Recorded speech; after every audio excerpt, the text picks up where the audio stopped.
শুরু হয়ে গেছে অলরেডি। আলাদা পতাকা বানিয়ে উড়িয়ে দিয়েছে মণিপুরে। ওরা এখন বিপদে আছে। এই কথা বলেন না কেন?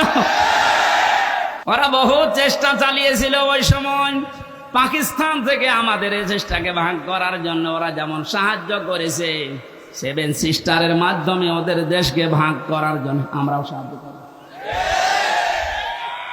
চালান আমরা শোধ দিয়ে দেব। আপনি যা করিয়েছেন আমরা ওইটাই করব।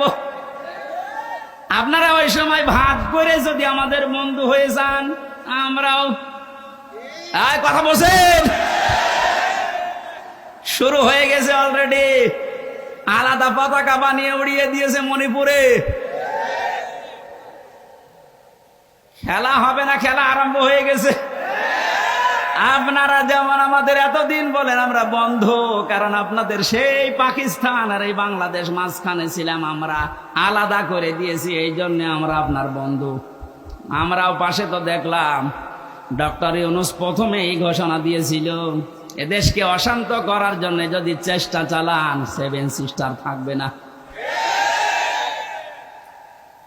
মানে যদি নাও করে, ওনার পেছনে যে দেওয়াল আছে তারা হয়তো একটু কাঠি নাড়াচ্ছে।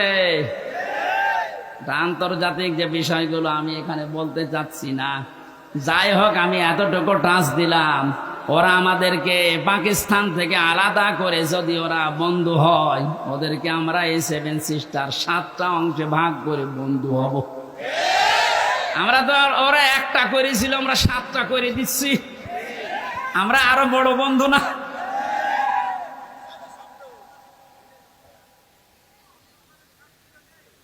যশোরবাসী এবার খেয়াল করেন, না আমরা শুধু ভারত থেকে না, চীন থেকে না, রাশিয়া থেকে না, আমেরিকা না, কারো কাছ থেকে খুঁটি নিতে চাই না।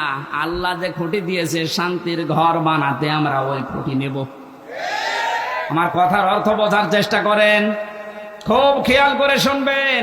আমি কোরআনে কারীম থেকে পেয়েছি, 1 নম্বরে আল্লাহ পাক বুনিয়াল ইসলাম আলা খামসিন শাহাদাতি আল্লাহ ইলাহা ইল্লাল্লাহ।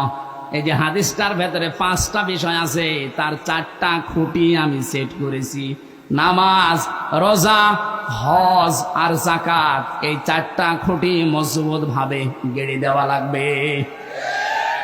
খুঁটি থাকলে হয় না। ঘরকে শান্তির ঘর বানাতে হলে বেড়া দেওয়া লাগে।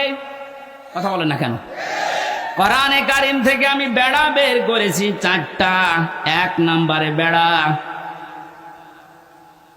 1 নম্বরে বেড়ার নাম হচ্ছে রাজনীতির বেড়া। এটা যেহেতু চলছে এখন দেশে, এটা পরিষ্কার করা লাগবে। 4টা বেড়া দিতে হয়, চারদিকে দেওয়াল দেওয়া লাগে। 1 নম্বর দেওয়াল তুলতে হবে রাজনীতির দেওয়াল। এটা অলরেডি আরম্ভ হয়ে গেছে এখন। যেহেতু আমরা শান্তির ঘর চাই, আর পৃথিবীতে শান্তির ঘরের দেওয়াল দিতে হলে রাজনীতি, এটা লেনিনের কাল মার্ক্সের না, রাজনীতি নেওয়া লাগবে রাসূলুল্লাহ।